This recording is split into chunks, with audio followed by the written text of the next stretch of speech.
Hello YouTube, this is Bill McFadden, and in this video we're going to get into Orb Composer by Hexachords. So the first thing I'm going to do is bring up the application. So here it is, Orb Composer. Now this assumes you've already run the MIDI application that came with Orb Composer as well.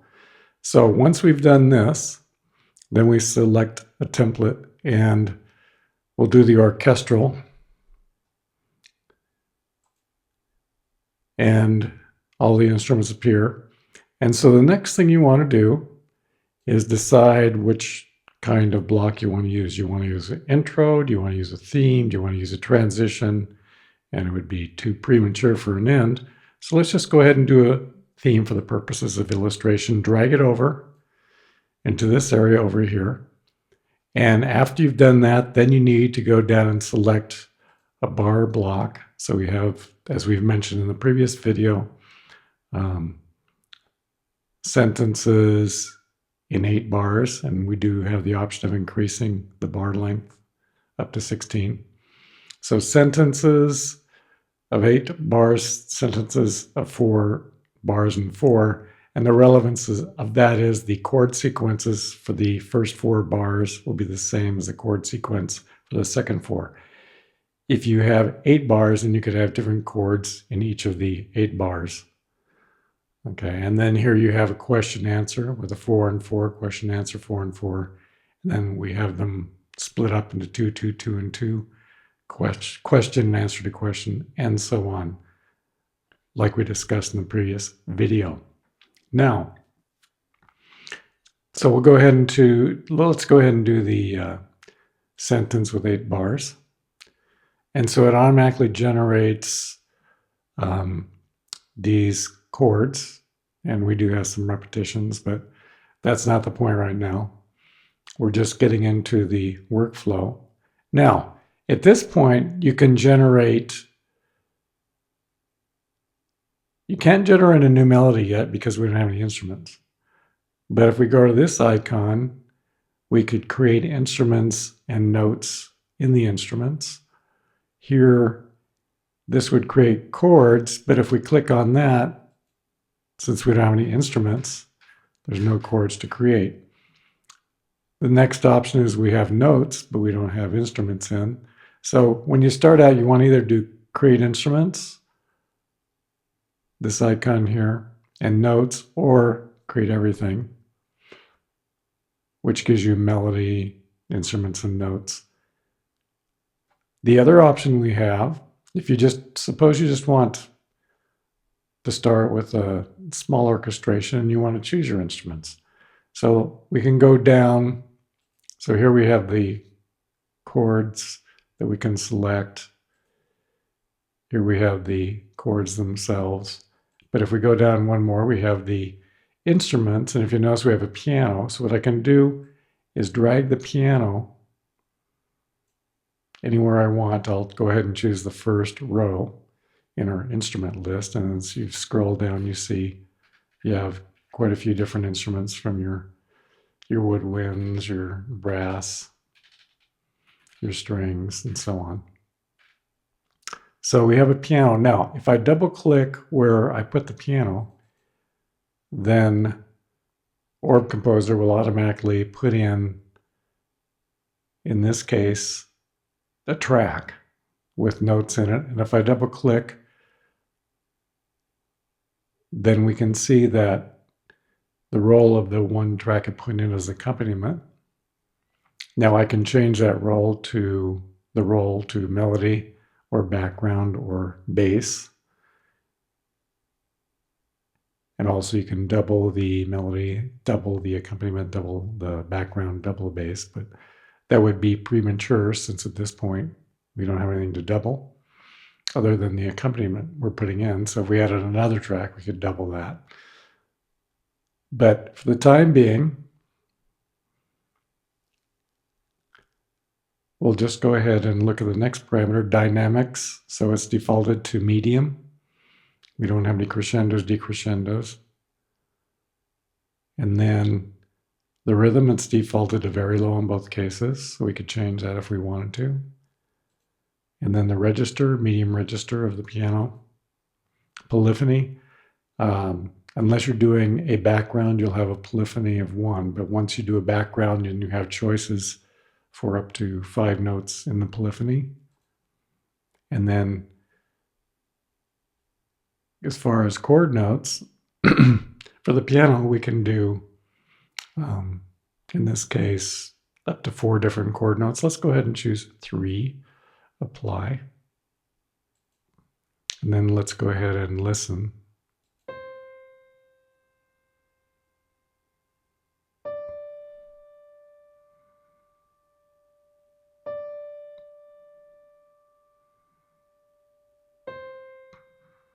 So as you see, it's very elementary at this point, because it looks like it's just playing the first note in each chord. Now, if we go into the track and we take a look at the momentum and complexity, the momentum will give us more notes in each measure. So let's go ahead and do high. And as far as complexity, that's your rhythmic complexity. Let's keep that very low for the time being. And now we'll hear the difference.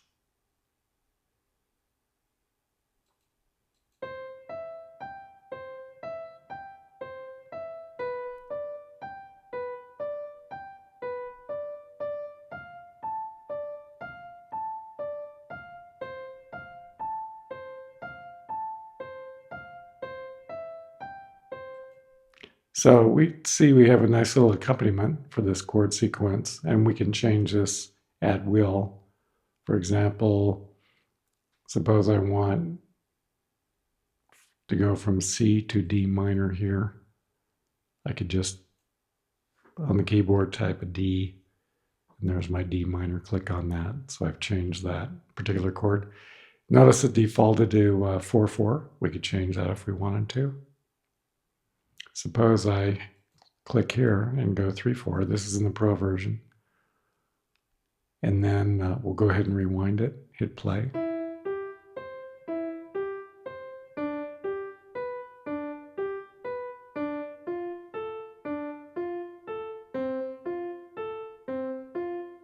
And the nice thing about, or one of the other nice things about it, is we can also go in, and if we have a melody track, then we can import our own melody.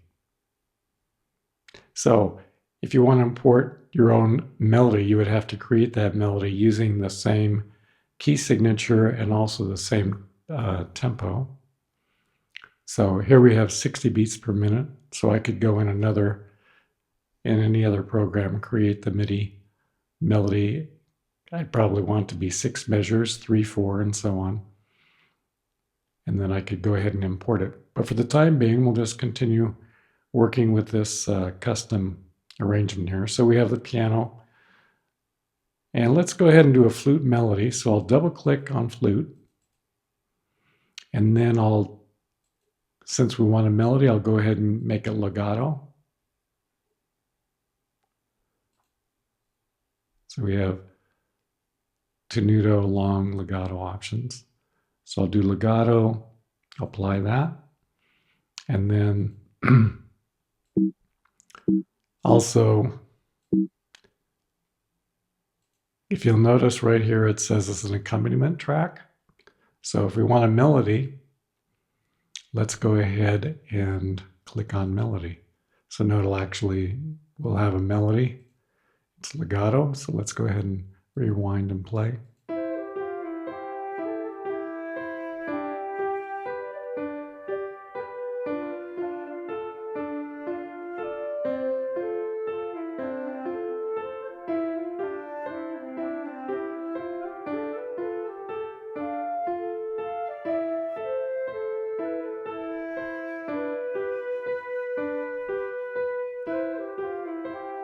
So I have this little icon clicked, so that'll just repeat what we're doing. Now, So we're starting a little bit of an orchestration. We basically have a piano track. We have a melody. And if you notice, the melody does have quite a bit of activity in it. If we wanted to, we could go ahead and go over to the rhythm. See, the momentum is high. The complexity of the rhythmic complexity is low. So again, the momentum is the number of notes per measure. So if we wanted that maybe just a little less activity, we could go ahead and click that and then play that.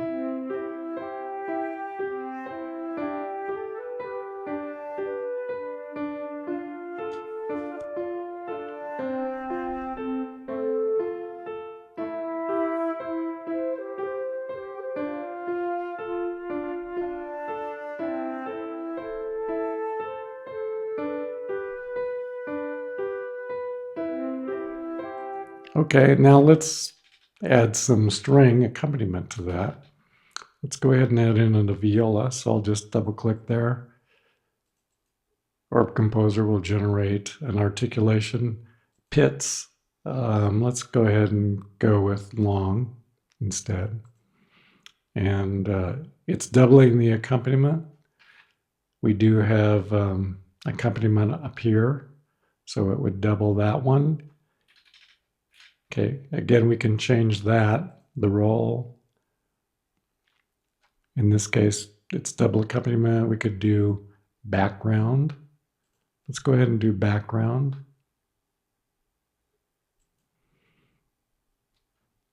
And let's go ahead and listen to that.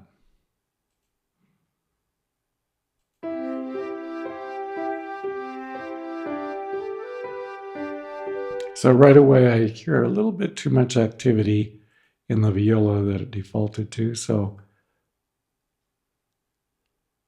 and we can see part of the reason is the viola has a high momentum, which means a lot of notes per measure. So let's go ahead and do low and apply that.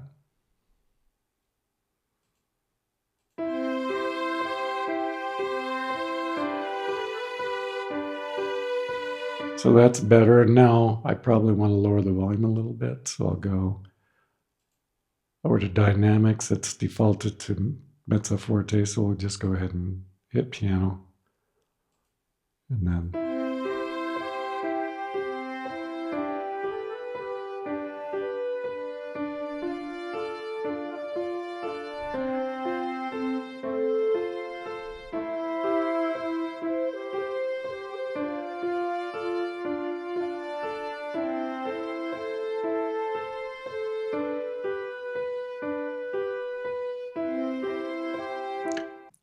I just loaded up a project where I had previously gone through and created some woodwinds. And let's go ahead and listen to this track. I'm soloing the flute right now.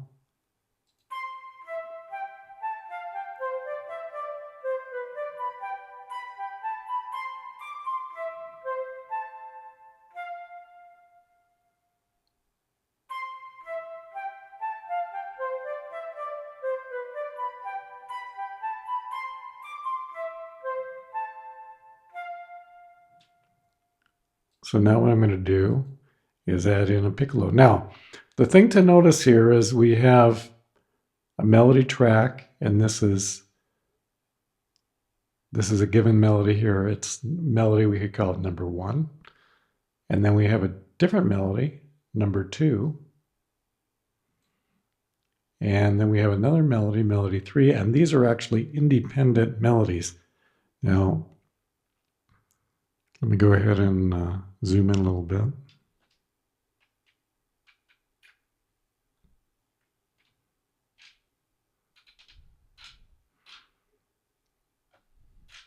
So if you notice right here, we have these like 2 notes with a dash through it. That means these are all independent melodies. This one right here is an accompaniment because it actually says it's an accompaniment, but it's actually independent because it has the 2 notes with a line through it. As do all of these.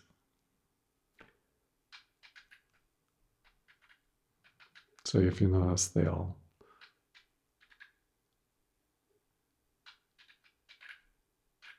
or the majority of them are all melodies. Now, if we zoom out or back out, let's go ahead and select the alto flute. So I'll solo that in conjunction with the flute. So now you hear these two melodies.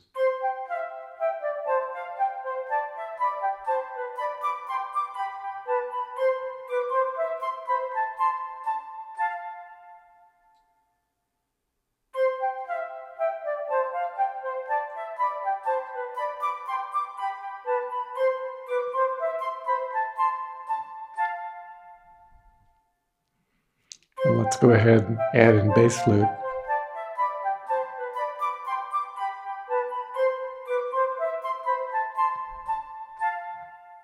And oboe.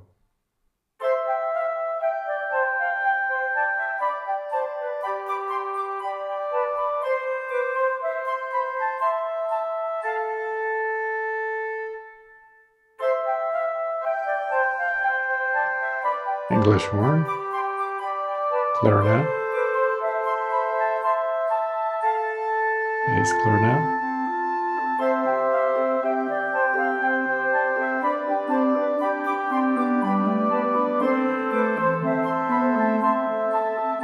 bassoon,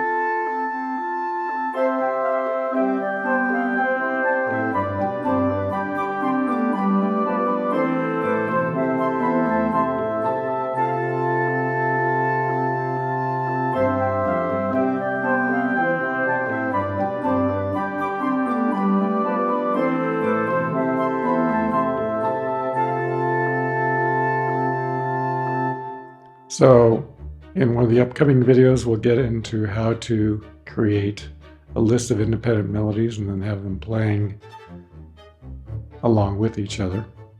So this is Bill McFadden.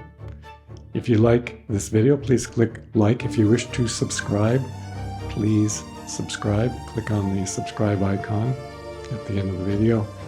And this is Bill McFadden signing off from Tone Pure Music.